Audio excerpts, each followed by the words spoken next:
Hi everyone, this is our channel, Meet the Real Story. Please like, share and subscribe.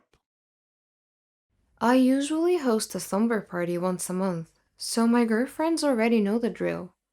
They bring their jammies, blankets, nail polish, hair products, lots of snacks, candies, and chocolates, but this time, Lucy brought wine. She had to sneak the wine in my house because my mom is kind of strict when it comes to drinking. My dad is almost never home. My mom sleeps really early, so we kinda had the house all to ourselves. We put on onesies, random dresses, and some costumes. My favorite is the Cinderella dress, and I still like wearing it even if I'm 17 now. We're all 17. I have three best friends, Lucy, Ashley, and Sheila. We have lots of fun and lots of secrets together. Sometimes I wish time would stop so we can always have each other. I know time will come that I will be separated from them. College will happen, and we'll have different lives in different circles. At least for now, we can be silly high school kids. We have an ideal high school life. We all have boyfriends, but mine is the most popular one. Well, I'm pretty popular at my school too. I also do well with academics. None of my friends are failing or anything. We're not the typical popular cheerleaders with no brains type. We do not have family drama. Our social life is great. We have the best high school life ever.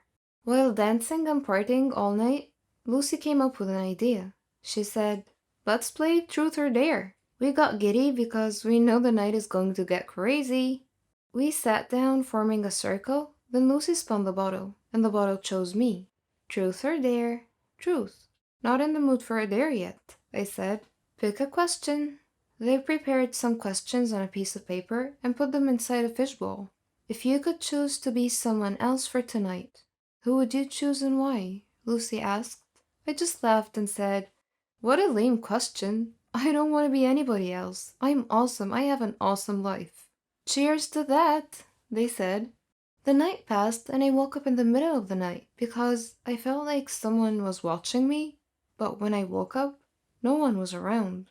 I don't know how, but my feet just started moving. I walked like I was trying to follow something or someone. My gut feelings are trying to bring me somewhere. Then, in the middle of the darkness in our backyard, I swear I heard footsteps.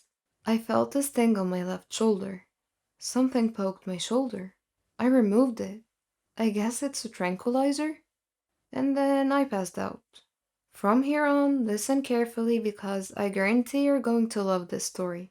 It's like a movie, and I cannot believe that this thick plot is actually my life. I tried putting together the stories that happened while I was gone, and someone else was being me. I know it sounds complicated, but before I proceed, do not forget to subscribe and hit the bell button for notifications. So here it goes. Someone tranquilized me, and I instantly fell asleep. By the way, my name is Nancy. You have met my friends, and I'm sure you'd like to know who drugged me and what the motive is. Meet Patricia. At first, I had no idea why she looked exactly like I do. I thought I was dreaming. Before passing out, I asked her who she was. She told me that her name is Nancy. She was obviously messing with me. Then she told me that her name is Patricia, and that she's my twin, and she would love to be Nancy instead. What? I did not believe her because I don't have a twin sister. My mom and dad would never keep any secrets from me. Or would they? She said that she was kept by our parents in a mental institution a couple of hours away from our town, ever since we were 3. I just realized that I have no recollection of any kind of memories when I was only 3 years old. At first, I thought, wow, is this really happening? I just think I watched too much TV. But this is reality. How did it happen? Let me tell you how it happened. Well, at first, she tranquilized me while I was asleep. I think she had other people with her who dragged me into a pickup, covered my mouth, tied me up, and blindfolded me. And then they brought me into a dark basement, I think. I'm not sure, because when I woke up, everything was just a blur. I only saw her face. I thought I was looking in the mirror. She told me everything that I needed to know. Well, her version of the story. I was shocked. But I would like to know my mom and dad's version of the story as well. Patricia told me that they got her locked up in a mental institution with special care. My mom did not like the idea, but eventually agreed when Patricia looked at her and said, "Daddy's next." I got the chills, but she never told me the reason why she ended up in the mental institution. She has been following me ever since we were 14 years old. One of the security staff has got a crush on her, so she's able to go in and out when no one is looking. She wants me dead because she would like to replace me and have my awesome life. She said she would take revenge on mom and dad for depriving her of having a life like I do. It got me worried, but she made me powerless. For the second time, she injected me again, so I passed out. Next thing I remember, I'm in a dark room with just a bed, a pillow, and a blanket. This must be her room. I'm locked inside the mental institution, just like in the movies. She managed to make my friends believe that she is me. She's clever. They went shopping, they partied, and they did not even realize that something was wrong. She must really be pulling it off. Even my parents and my boyfriend are not suspecting a thing. But our prom is almost here. Me and my friends are all excited for it. But I think I have to give up the dream of going since I'm locked up in here. I just miss my friends, I miss my parents, I miss my boyfriend, and I miss my life. It hurts me that I've been missing for a while, and they didn't even notice or feel that it's Patricia and not me. She's just a stranger to them. After 1 week, I made friends with the security staff. They kept on asking why I was so kind and polite to all of them. I tried to tell them the truth, but they just made me drink some medicine because they thought I was hallucinating. Then a surprise happened. My parents visited me. I mean, they visited Patricia? I don't know. When I saw them, I gave them a hug. "I miss you. I'm so glad you're okay. Are you guys hurt or anything?" My mom answered, "Honey, why would we be hurt?" I know my mom would believe me. My dad's judgment is not always the best. "Mom, this is me, Nancy. She switched us. She tied me up and she hurt me." And then my dad interrupted. "Enough, Patricia." "Dad, I am Nancy." I said enough. "You've pulled this trick before, and why on earth do you think this is going to work again?" I pleaded so hard, but my dad threatened that they would leave if I still insist. So I just cried. I love my dad, but he's never around, so no wonder we don't have a great relationship. I wonder if he even knows when my birthday is. I mean, our birthday. But then again, I don't want to judge him. I know he's just trying to be tough. But I looked at my mom. I can see in her eyes that she truly feels sorry for me, whether she thinks I'm Nancy or Patricia. "Honey, I know things haven't been great, but a promise is a promise." "A promise?" "Yes, we will not break our promise, which is when your doctor says you're ready to go, we will bring you back home." I cried and I had a meltdown. I just couldn't help it. "Mom, I am Nancy. Please believe me, please."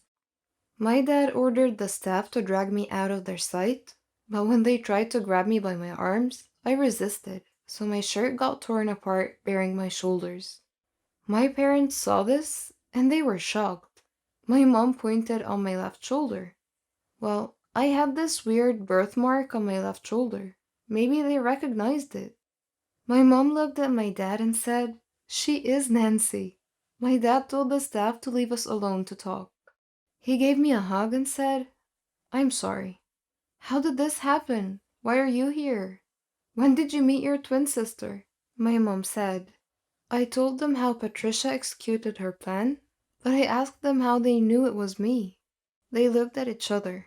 My dad gave my mom a slight nod as if saying it's time to let me know. "When you were 3, I left you and Patricia upstairs to play. When I got back, I saw you on the floor with a pencil stabbed on your left shoulder. We saw Patricia holding a hammer, and your head was also bleeding, which resulted in loss of your memories. We thought you were dead." My mom did not finish the story. She started crying while leaning on my dad's chest. My dad continued, "The doctors said that if we wasted just a couple of seconds more, you might not be with us. And he let out a sigh. I have an uncle with the same situation as Patricia. The genes must have passed on to her. I'm sure that there's something wrong with her. So even at a young age, we made a special program for her to be admitted here. We had high hopes that she will become normal.